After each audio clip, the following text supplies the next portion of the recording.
Stock market ಅಲ್ಲಿ ದುಡ್ಡು ಮಾಡಬಹುದು ಅಂತ ಎಲ್ರಿಗೂ ಗೊತ್ತು. ಅದ್ ಯಾವ ರೀತಿ ದುಡ್ಡು ಮಾಡಬಹುದು ಅಂದ್ರೆ 10%, 20%, 30% ಅಲ್ಲ, 300%, 400%, 1000% ವರ್ಗು ದುಡ್ಡು ಮಾಡಬಹುದು. ಈ ರೀಸೆಂಟ್ಲಿ ಗೋಲ್ಡ್ ಸಿಲ್ವರ್ ಮೇಲ್ ಹೋಗ್ತಾ ಇರೋದ್ರಿಂದ ಜನಗಳಿಗೆ ಈ ತರನೂ ಮೇಲ್ ಹೋಗುತ್ತಾ ಅಂತ ಅನ್ಸಿದೆ. ಇದು ಸ್ಟಾಕ್ ಮಾರ್ಕೆಟ್ಗೆ ಫುಲ್ ನಾರ್ಮಲ್ ಇದ್ದಂಗೆ. ಸಿಲ್ವರ್ 200% ಮೇಲ್ ಹೋಗಿದೆ ಒಂದು ವರ್ಷದಲ್ಲಿ. ಒಂದೊಂದು ಸ್ಟಾಕ್ಸ್ ಗಳು ಒಂದೇ ವರ್ಷದಲ್ಲಿ 1000%, 2000% ಮೇಲ್ ಹೋಗ್ತವೆ. ಅದಕ್ಕೇನೆ ತುಂಬಾ ಜನ ಸ್ಟಾಕ್ ಮಾರ್ಕೆಟ್ ಅಲ್ಲಿ ಬೇಗ ದುಡ್ಡು ಮಾಡ್ಬೇಕಂತ ಬರ್ತಾರೆ. ಬಟ್ ಅವ್ರು ಏನ್ ತಪ್ಪು ಮಾಡ್ತಾರೆ, ಸ್ಟಾಕ್ ಮಾರ್ಕೆಟ್ ಅಲ್ಲಿ ಬೇಗ ದುಡ್ಡು ಮಾಡ್ಬೇಕಂದ್ರೆ ಸಣ್ಣ ಕಂಪ್ನಿನ ಹುಡುಕ್ತಾರೆ. ಸಣ್ಣ ಕಂಪ್ನಿ ಅಂದ ತಕ್ಷಣ ಅವ್ರಿಗೆ ಕಣ್ಣಿಗೆ ಕಾಣೋದು ಪೆನ್ನಿ ಸ್ಟಾಕ್ಸ್ಗಳು. ಅಂದ್ರೆ ಯಾವ ಸ್ಟಾಕ್ಸ್ಗಳ ವ್ಯಾಲ್ಯೂ 100 ರೂಪಾಯಿಗಿನ ಕೆಳಗಿದೆ ಅಂತ ಸ್ಟಾಕ್ಸ್ಗಳನ್ನ ಹುಡುಕ್ತಿರ್ತಾರೆ. 100 ರೂಪಾಯಿಗಿನ ಕೆಳಗಿದೆ ಅಂದ್ರೆ ಅದು ಚೀಪ್ ಅಂತ ಅನ್ಕೊಂಡಿದ್ದಾರೆ. ಬಟ್ ಅದು ರಿಯಾಲಿಟಿನಲ್ಲಿ ಕಂಪ್ಲೀಟ್ಲಿ ಸುಳ್ಳು. ಯಾಕಂದ್ರೆ ನಾನು ಲಾಸ್ಟ್ ವಿಡಿಯೋದಲ್ಲಿ ಎಕ್ಸ್ಪ್ಲೇನ್ ಮಾಡಿದ್ದೆ ಈ ತರ ಯೋಚನೆ ಮಾಡೋದೇ ಸುಳ್ಳು ಅಂತ. ಮತ್ತೆ ಯಾವ ರೀತಿ ಥಿಂಕ್ ಮಾಡಬೇಕು, ಸಣ್ಣ ಕಂಪ್ನಿಗಳು ಅಂತ ಗೊತ್ತು ನಮಗೆ, ಸಣ್ಣ ಕಂಪ್ನಿಗಳಲ್ಲಿ ಇನ್ವೆಸ್ಟ್ ಮಾಡಿದ್ರೆ ಅದು ರಾಂಗ್ ಡಿಸಿಷನ್ ಅಂತ. ಮತ್ತೆ ಯಾವ ರೀತಿ ಥಿಂಕ್ ಮಾಡಬೇಕು, ದೊಡ್ಡ ಕಂಪ್ನಿ ಸಣ್ಣ ಕಂಪ್ನಿ ಅಂತ ಹೆಂಗ್ ಅಳಿಬೇಕು, ಇದನ್ನ ಅಳಿಯಕ್ಕೆ ನಾವು ಮಾರ್ಕೆಟ್ ಕ್ಯಾಪ್ ಅಂತ ಯೂಸ್ ಮಾಡ್ತೀವಿ. ನಾನು ಲಾಸ್ಟ್ ವಿಡಿಯೋದಲ್ಲಿ ಮಾರ್ಕೆಟ್ ಕ್ಯಾಪ್ ಬಗ್ಗೆನೂ ಎಕ್ಸ್ಪ್ಲೇನ್ ಮಾಡಿದ್ದೆ. ಮಾರ್ಕೆಟ್ ಕ್ಯಾಪ್ ಅಂದ್ರೆ ಏನು, ಮಾರ್ಕೆಟ್ ಕ್ಯಾಪ್ ಯಾವ ರೀತಿ ವರ್ಕ್ ಆಗುತ್ತೆ ಅಂತ. ಬಟ್ ಈ ವಿಡಿಯೋದಲ್ಲಿ ನಾವು ಮಾರ್ಕೆಟ್ ಕ್ಯಾಪ್ಗಳು ಯಾವ್ಯಾವ ರೀತಿ ಇರ್ತವೆ, ಇದು ಯಾವ್ಯಾವ ರೀತಿ ರಿಟರ್ನ್ ಕೊಡ್ತವೆ, ಯಾವ್ಯಾವ ರೀತಿ ರಿಸ್ಕ್ ಇರುತ್ತೆ, ಇದ್ರ ಬಗ್ಗೆ ಪೂರ್ತಿಯಾಗಿ ಈ ವಿಡಿಯೋದಲ್ಲಿ ನಾವು ತಿಳ್ಕೊಳ್ಳೋಣ. ಈ ವಿಡಿಯೋನ ಪೂರ್ತಿಯಾಗಿ ನೋಡಿ, ಯಾಕಂದ್ರೆ ಈ ವಿಷಯ ತಿಳ್ಕೊಳ್ಳೋದು ತುಂಬಾ ಮುಖ್ಯ. ಇನಿಷಿಯಲ್ ಡೇಸ್ ಅಲ್ಲಿ ನೀವು ತುಂಬಾ ಮಿಸ್ಟೇಕ್ ಮಾಡ್ತೀರಾ ಈ ವಿಷಯ ಗೊತ್ತಿಲ್ಲದಲೆ. ಅದಕ್ಕೇನೆ ದಯವಿಟ್ಟು ಈ ವಿಡಿಯೋನ ಪೂರ್ತಿಯಾಗಿ ನೋಡಿ, ನಿಮ್ಗೊಂದು ಕ್ಲಾರಿಟಿ ಸಿಗುತ್ತೆ.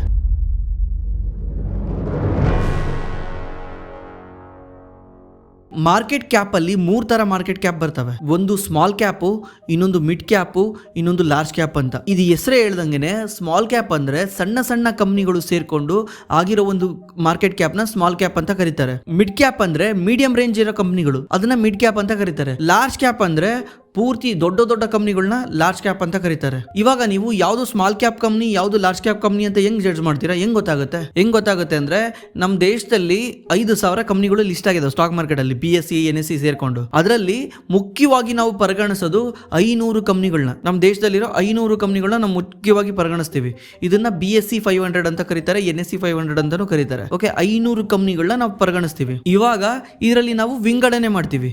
ಹೆಂಗೆ ಅಂದ್ರೆ ನಿಫ್ಟಿ 50 ಅಂತ ಕೇಳಿದೀರಾ, ಎಲ್ಲ ಕಡೆ ಕೇಳ್ತಿರ್ತೀರಲ್ಲ ನಿಫ್ಟಿ 50 ಅಂತ.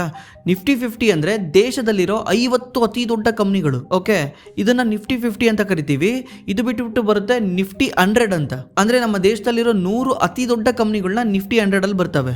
ಈ ನಿಫ್ಟಿ 100 ಅಲ್ಲಿ ಏನ್ ಬರುತ್ತಲ್ಲ, ಇದನ್ನೇ ನಾವು ಲಾರ್ಜ್ ಕ್ಯಾಪ್ ಕಂಪ್ನಿಗಳು ಅಂತ ಕರಿತೀವಿ. ದೊಡ್ಡ ಕಂಪ್ನಿಗಳು ಲಾರ್ಜ್ ಕ್ಯಾಪ್ ಕಂಪ್ನಿಗಳು ಅಂತ ಕರಿತೀವಿ. ನಮ್ಮ ದೇಶದಲ್ಲಿರೋ 100 ಅತಿ ದೊಡ್ಡ ಕಂಪ್ನಿಗಳನ್ನ ಇದನ್ನ ಮಾರ್ಕೆಟ್ ಕ್ಯಾಪ್ ಅಲ್ಲಿ ಹೇಳಕ್ಕಾಗಲ್ಲ, ಇಷ್ಟು ವ್ಯಾಲ್ಯೂ ಇರ್ಬೇಕು, ಅಷ್ಟು ವ್ಯಾಲ್ಯೂ ಇರ್ಬೇಕಂತ. ಬಿಕಾಸ್ ದಿವಸದಿಂದ ದಿವಸಕ್ಕೆ ಹೆಚ್ಚು ಕಡಿಮೆ ಆಗ್ತಾ ಇರೋದ್ರಿಂದ ಸೆಬಿ ಈ ತರ ರೂಲ್ಸ್ ಮಾಡಿದೆ.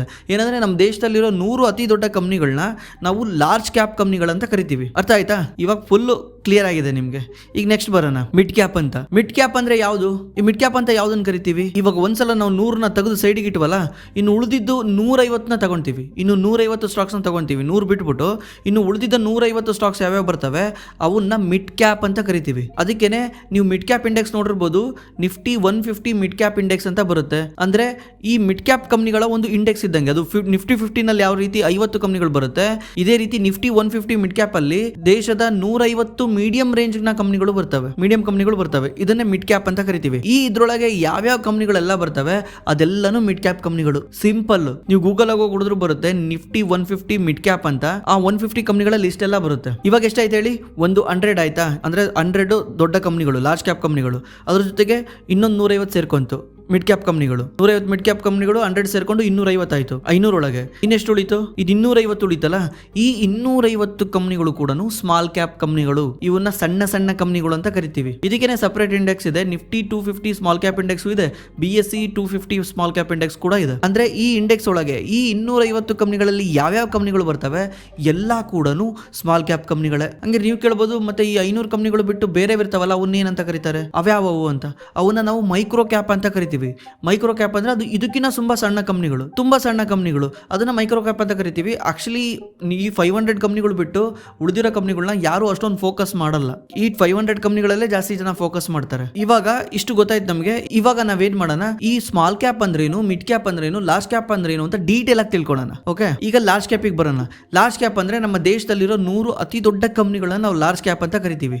ಈ ಕಂಪ್ನಿಗಳು ತುಂಬಾ ಸೇಫ್ ಅಂದ್ರೆ FD ಗಿನ್ನ ಸೇಫ್ ಅಲ್ಲ, safe compare compare to mid cap ಮತ್ತೆ ಸ್ಮಾಲ್ ಕ್ಯಾಪಿಗೆ ಕಂಪೇರ್ ಮಾಡಿದ್ರೆ ತುಂಬ ಸೇಫು. ಲೈಕ್ ವರ್ಷದಿಂದ ವರ್ಷಕ್ಕೆ 13-14% ಗ್ರೋ ಆಗ್ತಾವೆ ಇವು.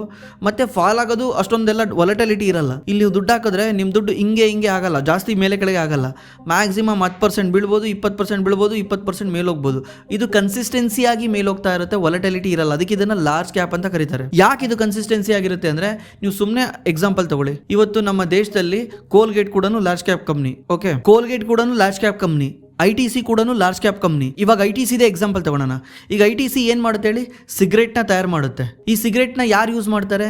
ನಿಮ್ಮಂತ ಜನಗಳು ಯೂಸ್ ಮಾಡ್ತಾರೆ. ದಿವಸಕ್ಕೆ ಸಿಗರೇಟ್ ಸೇದವರ ಸಂಖ್ಯೆ ಡಬಲ್ ಆಗುತ್ತಾ? ಈಗ ಈ ವರ್ಷ 100 ಜನ ನಮ್ಮ ಇಂಡಿಯಾದಲ್ಲಿ ಸಿಗರೇಟ್ ಸೇತಿದ್ದಾರೆ ಅನ್ಕೊಳ್ಳಿ, ಮುಂದಿನ ವರ್ಷ ಸಿಗರೇಟ್ ಸೇದೋರ ಸಂಖ್ಯೆ ಇದ್ದಕ್ಕಿದ್ದಂಗೆ ಡಬಲ್ ಆಗುತ್ತಾ? ಅಂದ್ರೆ ಡೈರೆಕ್ಟ್ಲಿ 200 ಆಗುತ್ತಾ? ಆಗಲ್ಲಲ್ವಾ? ಎಷ್ಟಾಗ್ಬೋದು? 105, 110, 115 ಈ ಥರ ಆಗ್ಬೋದಾ? ಅಂದರೆ ವರ್ಷದಿಂದ ವರ್ಷಕ್ಕೆ ಈ ಕಂಪ್ನಿಗಳು 10-15% ಗ್ರೋ ಆಗ್ತವೆ. 10% ಜಾಸ್ತಿ ಜನ ಉಪಯೋಗಿಸೋದ್ರಿಂದ ಗ್ರೋ ಆಗ್ತವೆ. ಇನ್ನೊಂದು 5% ರೇಟ್ನ ಇನ್ಕ್ರೀಸ್ ಮಾಡ್ತಾರೆ. ವರ್ಷದಿಂದ ವರ್ಷಕ್ಕೆ ರೇಟ್ನ ಇನ್ಕ್ರೀಸ್ ಮಾಡೋದ್ರಿಂದ ಅದರಿಂದ ಸ್ವಲ್ಪ ಗ್ರೋತ್ ಬರುತ್ತೆ. ಇದನ್ನ ನಾವು ವಾಲ್ಯೂಮ್ ಗ್ರೋತ್ ಮತ್ತೆ ಪ್ರೈಸ್ ಗ್ರೋತ್ ಅಂತ ಕರಿತೀವಿ. ಇದೆರಡೂ ಸೇರಿದ್ರೆ ವರ್ಷದಿಂದ ವರ್ಷಕ್ಕೆ ಆರಾಮ್ಸೆ ಇದು 15% CAGR ಗ್ರೋ ಆಗ್ತವೆ. ಯಾವ ಲಾರ್ಜ್ ಕ್ಯಾಪ್ ಕಂಪ್ನಿಗಳು. ಅದೇ ರೀತಿ ಈ ಕಂಪ್ನಿಗಳು ಯಾಕೆ ಸೇಫ್ ಅಂದ್ರೆ, ನೀವು ಯೋಚನೆ ಮಾಡಿ, ನಾಳೆ ಇದ್ದಕ್ಕಿದ್ದಂಗೆ ಎಲ್ಲರೂ ಸಿಗರೇಟ್ ಸೇದೋದು ನಿಲ್ಲಿಸ್ಬಿಡ್ತಾರೆ. ಕ್ಯಾನ್ಸರ್ ಬಂದಿದೆ ಅಂದ್ರೂ ನಿಲ್ಸಲ್ಲ ಅವರು. ಯಾಕಂದ್ರೆ ಅವ್ರು ಅಡಿಕ್ಟ್ ಆಗಿಬಿಟ್ಟಿದ್ದಾರೆ, ಅದನ್ನ ಯೂಸ್ ಮಾಡ್ತಿದ್ದಾರೆ. ಇಂಡಿಯಾದಲ್ಲಿ ITC ಮಾರ್ಕೆಟ್ ಶೇರು 95% ಇದೆ. ಅಂದ್ರೆ ನೀವೇನಾದ್ರೂ ಸಿಗರೇಟ್ ನ ನೋಡ್ತಿದ್ದೀರಾ ಸುತ್ತಮುತ್ತ ಅಂದ್ರೆ ಅದರಲ್ಲಿ 95 ಸಿಗರೇಟ್ಗಳು ITC ಆಗಿದಾವೆ. ನಮ್ಮ ಇಂಡಿಯಾದಲ್ಲಿ ಏನೇನ್ ಸೆಲ್ ಆಗುತ್ತಲ್ಲ ಸಿಗರೇಟ್, ಅದರಲ್ಲಿ 95 ಸಿಗರೇಟ್ಗಳು ITC ಆಗಿರ್ತವೆ. ಹಂಗಾದ್ರೆ ಸಡನ್ ಆಗಿ ಎಲ್ಲ ಸಿಗರೇಟ್ ಸೇದೋದು ನಿಲ್ಲಿಸ್ಬಿಡ್ತಾರ? ಇಲ್ಲ ಅಲ್ಲ. ಅದಕ್ಕೇನೆ ITC ಅಷ್ಟು ಫಾಸ್ಟ್ ಆಗಿ ಗ್ರೋ ಆಗಲ್ಲ, ಅದೇ ರೀತಿ ಅಷ್ಟೇ ಫಾಸ್ಟ್ ಆಗಿ ಡೌನ್ ಕೂಡ ಆಗಲ್ಲ, ಸ್ಟೇಬಲ್ ಆಗಿರುತ್ತೆ. ಇಂಥವನ್ನ ಲಾರ್ಜ್ ಕ್ಯಾಪ್ ಅಂತ ಕರಿತೀವಿ. ಇವನ್ ನೀವು ಯಾವ ತರ ಅನ್ಕೊಬಹುದು ಅಂದ್ರೆ, ದೊಡ್ಡ ಮರಗಳು ಅನ್ಕೊಬಹುದು. ಮರಗಳು ಜಾಸ್ತಿ ಬೆಳೆಯೋದು ಇಲ್ಲ, ಬೀಳೋದು ಇಲ್ಲ. ಅರ್ಥ ಆಯ್ತಾ? ಇವಾಗ ನಾವು ಮಿಡ್ ಕ್ಯಾಪ್ ಬಗ್ಗೆ ತಿಳ್ಕೊಳ್ಳೋಣ. ಮಿಡ್ ಕ್ಯಾಪ್ ಅಂದ್ರೆ ಮೀಡಿಯಂ ರೇಂಜ್ ಕಂಪನಿಗಳು. ಅಂದ್ರೆ ನೀವು ಇದನ್ನ ಒಂದು ಎಕ್ಸಾಂಪಲ್ ತಗೊಳ್ಬಹುದು. ಒಂದ್ ಲೆವೆಲ್ಗೆ ಬೆಳೆದಿರೋ ಗಿಡಗಳು ಅಥವಾ ಮರಗಳು. ಇದು ಫಸಲು ಕೊಡ್ತಾ ಇದೆ, ಬಟ್ ಅಷ್ಟೊಂದು ಕೊಡ್ತಾ ಇಲ್ಲ. ಬಟ್ ಏನಂದ್ರೆ ಇದು ನಾಳೆನೇ ಬಿದ್ದೋಗಲ್ಲ. ಜಸ್ಟ್ ಅಡಿಕೆ ಮರದ ಎಕ್ಸಾಂಪಲ್ ತಗೊಳ್ಳಿ. ಅಡಿಕೆ ಅನ್ಕೊಳ್ಳಿ. ಅಡಿಕೆ ಇದು ಆಲ್ರೆಡಿ 5 ವರ್ಷದ ಅಡಿಕೆ, 5-6 ವರ್ಷದ ಅಡಿಕೆ. ಇವಾಗ ನಿಮ್ಗೆ ಸ್ವಲ್ಪ ರಿಟರ್ನ್ ಕೊಡ್ತಾ ಇದೆ. ಸ್ವಲ್ಪ ದಿವಸ ಬಿಟ್ರೆ ಇದು ನಿಮ್ಗೆ ಭಯಂಕರ ರಿಟರ್ನ್ ಕೊಡುತ್ತೆ. ಅಂದ್ರೆ ಇವತ್ತು ಇದರಿಂದ ನೀವು 1 kg ಅಡಿಕೆ ತೆಗೆದಿದ್ದೀರಾ ಅಂದ್ರೆ ಇನ್ನೊಂದ್ 2 ವರ್ಷ ಬಿಟ್ರೆ ಇದರಿಂದ ನೀವು 10 kg ಅಡಿಕೆನೂ ತೆಗಿಬಹುದು. ಎಕ್ಸಾಂಪಲ್ ಹೇಳ್ತಿದ್ದೀನಿ. 1-10 ಎಷ್ಟಾಯ್ತು ಹೇಳಿ? 10 ಪಟ್ಟಾಯ್ತು. ಈ ರೀತಿ ರಿಟರ್ನ್ ಕೊಡಬಹುದು. ಇಲ್ಲಿ ಮೀಡಿಯಂ ರಿಸ್ಕ್ ಇರುತ್ತೆ, ಮೀಡಿಯಂ ಪ್ರಾಫಿಟ್ ಇರುತ್ತೆ ಕಂಪೇರ್ ಟು ಲಾರ್ಜ್ ಕ್ಯಾಪ್ ಕಂಪನಿಗಳು. ಇವಾಗ ಲಾಸ್ಟ್ ಅಂದ್ರೆ ಸ್ಮಾಲ್ ಕ್ಯಾಪ್ ಕಂಪನಿಗಳು. ಸ್ಮಾಲ್ ಕ್ಯಾಪ್ ಅಂದ್ರೆ ಒಂದು ಗಿಡಗಳಂತ ಅನ್ಕೋಬಹುದು ನೀವು. ಗಿಡದ ಲೆವೆಲ್ ಅಲ್ಲಿ ಇದಾವೆ, ಇವು ಗಿಡಗಳು ಇದಾವೆ. ಇದರಲ್ಲಿ ಎಷ್ಟು ಮರ ಆಗ್ತಾವಂತ ನಮಗೂ ಗೊತ್ತಿಲ್ಲ, ನಿಮಗೂ ಗೊತ್ತಿಲ್ಲ. ಇದರಲ್ಲಿ ಎಲ್ಲಾನು ಮರ ಆಗಲ್ಲ, ಹಾಕಿರೋದೆಲ್ಲಾನು ಮರ ಆಗಲ್ಲ. ಅದೇ ರೀತಿ ಇದರಲ್ಲಿ ಎಷ್ಟು ಸತ್ತೋಗ್ತಾವಂತ ನಮಗೂ ಗೊತ್ತಿಲ್ಲ, ಬಟ್ ಸಾಯ್ತವೆ. ಎಷ್ಟು ಸಾಯ್ತವೆ ಅಂತಾನು ಗೊತ್ತಿಲ್ಲ, ಎಷ್ಟು ಮರ ಆಗ್ತವೆ ಅಂತಾನು ಗೊತ್ತಿಲ್ಲ. ಬಟ್ ಇದರಲ್ಲಿ ಇರವೆ ಮುಂದೆ ಒಂದ್ ದಿವಸ ಮರ ಆಗ್ತಾವಂತ ಎಲ್ಲರಿಗೂ ಗೊತ್ತು, ಬಟ್ ಯಾವ ಆಗ್ತವೆ ಅಂತ ಗೊತ್ತಿಲ್ಲ. ಅದಕ್ಕೆ ಇದು ಹೈ ರಿಸ್ಕ್ ಹೈ ರಿಟರ್ನ್. ಇದೇ ನಾಳೆ ಒಂದ್ ದಿವಸ ಇನ್ಫೋಸಿಸ್ ಆಗ್ಬೋದು, ಇದೇ ನಾಳೆ ಒಂದ್ ದಿವಸ ಏರ್ಟೆಲ್ ಆಗ್ಬೋದು, ಇದೇ ನಾಳೆ ಒಂದ್ ದಿವಸ ರಿಲಯನ್ಸ್ ಆಗ್ಬೋದು, ಇದೇ ನಾಳೆ ಒಂದ್ ದಿವಸ ಅದಾನಿ ಗ್ರೂಪ್ ಆಗ್ಬೋದು. ಸಣ್ಣ ಕಂಪನಿಗಳೆಲ್ಲ ನಾಳೆ ದೊಡ್ಡದಾಗೋದು. ಬಟ್ ಇದೇ ಕಂಪನಿಗಳು ಮುಳುಗು ಕೂಡ ಹೋಗ್ಬೋದು. ಯಾಕಂದ್ರೆ ಸಿಂಪಲ್ ಎಕ್ಸಾಂಪಲ್ ಹೇಳ್ತೀನಿ ಕೇಳಿ, ಯಾಕೆ ಈ ತರ ಇರುತ್ತೆ ಅಂತ. ಯಾಕಂದ್ರೆ ಎಕ್ಸಾಂಪಲ್ ತಗೊಳ್ಳಿ, ಒಂದು ಕಂಪನಿ ಇದೆ XYZ ಅಂತ. ಈ ಕಂಪನಿ ಏನ್ ಮಾಡ್ತಾ ಇದೆ? ಮಾರುತಿಗೆ ಅವ್ರ ಪಾರ್ಟ್ನ ಸೆಲ್ ಮಾಡ್ತಾ ಇದೆ. ಓಕೆನಾ? ಮಾರುತಿಗೆ ಪಾರ್ಟ್ನ ಸೆಲ್ ಮಾಡ್ತಾ ಇದೆ. ಯಾವ್ದೋ ಒಂದು ಪಾರ್ಟ್ ಇರ್ಬೋದು. ಇವಾಗ ಮಾರುತಿ ಇವನ್ ಒಬ್ನತ್ರನೇ ಐಟಮ್ ತಂತಿರಲ್ಲ. ಮಾರುತಿಗೂ ಗೊತ್ತು ಒಬ್ನತ್ರ ಐಟಮ್ ತಂದ್ರೆ ಪ್ರಾಬ್ಲಮ್ ಆಗುತ್ತೆ ಅಂತ. ಏನ್ ಮಾಡ್ತಾನೆ ಮಾರುತಿ? ಡೈವರ್ಸಿಫಿಕೇಶನ್ ಮಾಡ್ತಾನೆ. 1-2-3 ಹತ್ರ ಐಟಮ್ ತಂತಿರ್ತಾನೆ. ನಾಳೆ ಮಾರುತಿ ಏನಾದ್ರು ಇವನ ಹತ್ರ ಐಟಮ್ ತಗೊಂಡು ನಿಲ್ಸಿದ್ರೆ ಏನಾಗ್ಬಿಡುತ್ತೆ? ಇವ್ದು ಎಂಟೈರ್ ರೆವಿನ್ಯೂನೇ ಡೌನ್ ಆಗೋಗ್ಬಿಡುತ್ತೆ ಸ್ಮಾಲ್ ಕ್ಯಾಪ್ ಕಂಪ್ನಿದು. ಮಾರುತಿಗೆ ಏನಾಗಲ್ಲ. ಅದೇ ನಿನ್ನ ಹತ್ರ ಏನಾದ್ರು 20 ಕಸ್ಟಮರ್ ಇದ್ದಿದ್ರೆ, ಮಾರುತಿ ಈ ತರದ್ದು ಒಂದು 20 ಕಸ್ಟಮರ್ ಇದ್ದಾರೆ ಅನ್ಕೊಳ್ಳಿ. ನಾಳೆ ಮಾರುತಿ ನಿಮ್ಗೆ ಐಟಮ್ ಕೊಡ್ಲಿಲ್ಲ ಅಂದ್ರೆ, ಆರ್ಡರ್ ಕೊಡ್ಲಿಲ್ಲ ಅಂದ್ರೆ ಏನಾಗುತ್ತೆ? ಅಷ್ಟೊಂದು ಎಫೆಕ್ಟ್ ಆಗಲ್ಲ. ಯಾಕಂದ್ರೆ ಇನ್ನೂ 19 ಜನ ಕೊಡ್ತಿರ್ತಾರೆ. ಇದೆಲ್ಲಿರುತ್ತೆ ಅಂದ್ರೆ, ಇದು ಮೀಡಿಯಂ ಟು ಲಾರ್ಜ್ ಕ್ಯಾಪ್ ಕಂಪನಿಗಳಲ್ಲಿ ಇರುತ್ತೆ. ಸ್ಮಾಲ್ ಕ್ಯಾಪ್ ಕಂಪನಿಗಳ ಹತ್ರ ಅಷ್ಟೊಂದು ಕಸ್ಟಮರ್ ಬೇಸ್ ಇರಲ್ಲ. ಇವ್ರ ಹತ್ರ ಇವ್ರದ್ದು ಅರ್ನಿಂಗ್ಸ್ ಅಷ್ಟೊಂದು ಸ್ಟೇಬಲ್ ಇರಲ್ಲ. ಸ್ಟಾರ್ಟಿಂಗ್ ಆಗಿರೋದ್ರಿಂದ ಬರೀ ಸ್ವಲ್ಪ ಜನಕ್ಕೆ ಮಾತ್ರ ಸರ್ವಿಸ್ ಕೊಡ್ತಾ ಇರ್ತಾರೆ, ಸ್ವಲ್ಪ ಜನ ಕಸ್ಟಮರ್ ಇರ್ತಾರೆ. ನಾಳೆ ಒಂದ್ ದಿವಸ ಒಬ್ಬ ಕಸ್ಟಮರ್ ಇಂದ 5 ಜನ ಕಸ್ಟಮರ್ ಆದ್ರೆ ಏನಾಗುತ್ತೆ ಹೇಳಿ? ಸಡನ್ಲಿ ಪ್ರಾಫಿಟ್ 5 ಪಟ್ಟು ಮೇಲೆ ಹೋಗುತ್ತೆ. 10 ಜನ ಕಸ್ಟಮರ್ ಆದ್ರೆ 10 ಪಟ್ಟು ಮೇಲೆ ಹೋಗುತ್ತೆ. ನಾಳೆ ಇರೋ ಕಸ್ಟಮರ್ ಕೈ ಕೊಟ್ಟ ಅಂದ್ರೆ ಬಿಸ್ನೆಸ್ ಮುಳುಗೋಗುತ್ತೆ. ಅದಕ್ಕೇನೆ ಸ್ಮಾಲ್ ಕ್ಯಾಪ್ ಕಂಪನಿಗಳು ಹೈಲಿ ರಿಸ್ಕ್ ಹೈಲಿ ರಿಟರ್ನ್. ಇದು ನಿಮಗೆ ರಿಟರ್ನ್ ಜಾಸ್ತಿ ಬೇಕು ಅಂತ ತುಂಬಾ ಜನ ಸ್ಮಾಲ್ ಕ್ಯಾಪಿಗೆ ಎಂಟ್ರಿ ಆಗ್ತಾರೆ. ಬಟ್ ಇದು ಸ್ಮಾಲ್ ಕ್ಯಾಪ್ ವಾಲಟಿಲಿಟಿ ನೋಡಿ ಅವ್ರು ತಡ್ಕೊಳಲ್ಲ.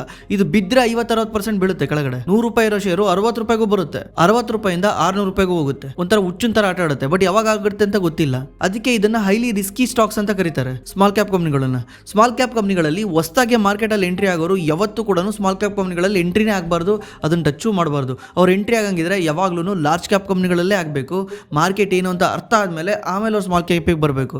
ಇಲ್ಲ ಅಂದರೆ ಅವ್ರೇನು ಮಾಡ್ತಾರೆ, ಸ್ಮಾಲ್ ಕ್ಯಾಪಿಗೆ ಕಂಪ್ನಿಗಳಿಗೆ ಬರ್ತಾರೆ, ಒಂದೇ ಸಲ ಅದು 20% ಬಿದ್ದೋಗುತ್ತೆ ಅಂದ್ಕೊಳ್ಳಿ. ನಾಳೆ ಬರೋ ದುಡ್ಡೆಲ್ಲ ವಿಡ್ರಾ ಮಾಡಿಬಿಟ್ಟು ಎತ್ಬಿಡ್ತಾರೆ ಎದುರ್ಕೊಂಡು. ನಾಳೆ ಅದು 120ಕ್ಕೆ ಹೋಗುತ್ತೆ. 100 ರೂಪಾಯಿ ಇರೋದು 80ಕ್ಕೆ ಬರುತ್ತೆ. 80ಕ್ಕೆ ಬಂದ ತಕ್ಷಣ ವಿಡ್ರಾ ಮಾಡ್ತಾರೆ, ಮತ್ತೆ 120ಕ್ಕೆ ಹೋಗುತ್ತೆ. 120ಕ್ಕೆ ಹೋದ ತಕ್ಷಣ ಮತ್ತೆ ರಿಕವರ್ ಆಗ್ತಿದೆ ದುಡ್ಡು ಹಾಕೋಣ ಅಂತ ಮತ್ತೆ ಹೋಗಾಕ್ತಾರೆ, ಮತ್ತದು 100ಕ್ಕೆ ಬರುತ್ತೆ, ಮತ್ತೆ 20 ರೂಪಾಯಿ ಲಾಸ್ ಆಗುತ್ತೆ, ಮತ್ತೆ ಎತ್ಕೊಂತಾರೆ. ಹಿಂಗೆ ಮಾಡ್ಕೊಂಡು ದುಡ್ಡು ಹಾಳು ಮಾಡ್ಕೊಂಡ್ಬಿಡ್ತಾರೆ, ಟ್ರೇಡಿಂಗ್ ಮಾಡಕ್ಕೆ ಹೋಗ್ತಾರೆ. ಅದಕ್ಕೆ ಅವರು ಇನಿಷಿಯಲಿ ಸ್ಟಾಕ್ ಮಾರ್ಕೆಟ್ಗೆ ಯಾರೇ ಬಂದರೂ ಕೂಡ ಅವರು ಲಾರ್ಜ್ ಕ್ಯಾಪಲ್ಲೇ ಹೋಗಬೇಕು, ಸ್ಮಾಲ್ ಕ್ಯಾಪಲ್ಲಿ ಹೋಗಬಾರ್ದು. ಅರ್ಥ ಆಯ್ತಾ? ನೀವೇನಾದ್ರು ಸ್ಟಾಕ್ ಮಾರ್ಕೆಟಿಗೆ ಕಾಲು ಇಡ್ತಿದ್ದೀರಾ ಅಂದರೆ ಫಸ್ಟ್ ನೀವು ಇಲ್ಲಿ ಸ್ಟಾಕ್ ಮಾರ್ಕೆಟ್ ಹೆಂಗೆ ವರ್ಕ್ ಆಗುತ್ತೆ ಅಂತ ಅರ್ಥ ಮಾಡ್ಕೊಬೇಕು. ಆಮೇಲೆ ನಿಮ್ಮ ದುಡ್ಡನ್ನ 4 ಪಟ್ಟು 5 ಪಟ್ಟು 10 ಪಟ್ಟು ಮಾಡೋದ್ರಲ್ಲಿ ಯೋಚನೆ ಮಾಡಬೇಕು. ಇನಿಷಿಯಲಿನೇ 5-10 ಪಟ್ಟು ಅಂತ ಹೋದ್ರೆ ನಿಮ್ದು ದುಡ್ಡು 5 ಪಟ್ಟು 6 ಪಟ್ಟು ಆಗುತ್ತೆ. ಹಿಂಗೆ ಹೋಗಲ್ಲ, ಹಿಂಗೆ ಹೋಗುತ್ತೆ. ಅವಾಗ ನೀವು ಕುತ್ಕೊಂಡು ಅಳಬೇಕಾಗುತ್ತೆ. ಅರ್ಥ ಆಯ್ತಾ? ದಯವಿಟ್ಟು ಆ ಥರ ಕೆಲಸ ಮಾಡಬೇಡಿ. ಇನಿಷಿಯಲಿ ಲಾರ್ಜ್ ಕ್ಯಾಪ್ ಕಂಪ್ನಿಗಳಲ್ಲೇ ಕಾಲಿಡಿ. ಒನ್ಸು ನಿಮಗೆ ಮಾರ್ಕೆಟ್ ಅರ್ಥ ಆದಮೇಲೆ ಆಮೇಲೆ ಸ್ಮಾಲ್ ಕ್ಯಾಪ್ ಕಂಪ್ನಿಗಳಿಗೆ ಎಂಟ್ರಿ ಆಗಿ. ಇದನ್ನು ನೀವು ತಿಳ್ಕೊಳೋದು ತುಂಬ ಮುಖ್ಯ. ಇಲ್ಲಾಂದರೆ ಏನು ಮಾಡ್ತೀರಾ ಅಂದರೆ ಹೋಗಿ ಸ್ಮಾಲ್ ಕ್ಯಾಪ್ ಕಂಪ್ನಿಗಳಂತ ಹೋಗಿ ಇನ್ವೆಸ್ಟ್ ಮಾಡ್ತೀರಾ, ನಾಳೆ ಡಬಲ್ ಆಗುತ್ತೆ ಟ್ರಿಬಲ್ ಆಗುತ್ತೆ ಅಂತ.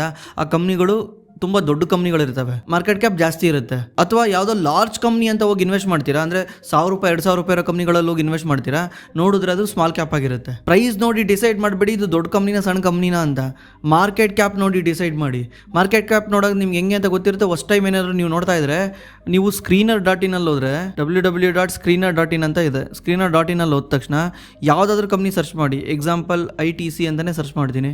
ITC ಅಂತ ಸರ್ಚ್ ಮಾಡಿದ ತಕ್ಷಣ ನಿಮ್ಗೆ ಇಲ್ಲಿ ಮೊದಲನೇದೇ ತೋರಿಸೋದು ಮಾರ್ಕೆಟ್ ಕ್ಯಾಪ್ ಅಂತ ತೋರಿಸುತ್ತೆ. ಇಲ್ಲಿ ITC ಮಾರ್ಕೆಟ್ ಕ್ಯಾಪ್ ಎಷ್ಟಿದೆ ಇವತ್ತು? 4,07,000 ಇದೆ. ಇದು ITCಯ ಮಾರ್ಕೆಟ್ ಕ್ಯಾಪ್.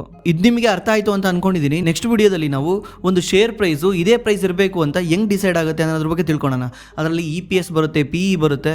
ಇದನ್ನೆಲ್ಲ ನಾವು ಅರ್ಥ ಮಾಡ್ಕೊಳಕ್ಕೆ ಟ್ರೈ ಮಾಡೋಣ ನೆಕ್ಸ್ಟ್ ವಿಡಿಯೋದಲ್ಲಿ. ನಿಮ್ಗೆ ಏನಾದ್ರು ಸ್ಟಾಕ್ ಮಾರ್ಕೆಟಲ್ಲಿ ಇನ್ವೆಸ್ಟ್ ಮಾಡೋಕ್ಕೆ ಹೆಲ್ಪ್ ಬೇಕಿದ್ರೆ ನಮ್ಮ ಟೀಮ್ ನಿಮಗೆ ಹೆಲ್ಪ್ ಮಾಡುತ್ತೆ. ನಾವು ಯಾವುದೇ ರೀತಿ ದುಡ್ಡು ಚಾರ್ಜ್ ಮಾಡಲ್ಲ. ಇದು ಕಂಪ್ಲೀಟ್ಲಿ ಫ್ರೀ ಆಗಿರುತ್ತೆ. ನಮ್ಮ ಡಿಸ್ಕ್ರಿಪ್ಷನಲ್ಲಿ ಗೂಗಲ್ ಫಾರ್ಮ್ ಇದೆ. ಆ ಗೂಗಲ್ ಫಾರ್ಮಲ್ಲಿ ನಿಮ್ಮ ಡೀಟೇಲ್ನ ಎಂಟ್ರಿ ಮಾಡಿದ್ರೆ ನಮ್ಮ ಟೀಮ್ ನಿಮಗೆ ಕಾಲ್ ಮಾಡಿ ಹೆಲ್ಪ್ ಮಾಡ್ತಾರೆ. ಇದು ಕಂಪ್ಲೀಟ್ಲಿ ಫ್ರೀ ಆಗಿರುತ್ತೆ. ಯಾವುದೇ ರೀತಿ 1 ರೂಪಾಯಿನೂ ಚಾರ್ಜ್ ಮಾಡಲ್ಲ ನಾವು. ದಯವಿಟ್ಟು ಚೆಕ್ ಮಾಡಿ. Thanks for watching. ಮತ್ತೆ ಸಿಗೋಣ.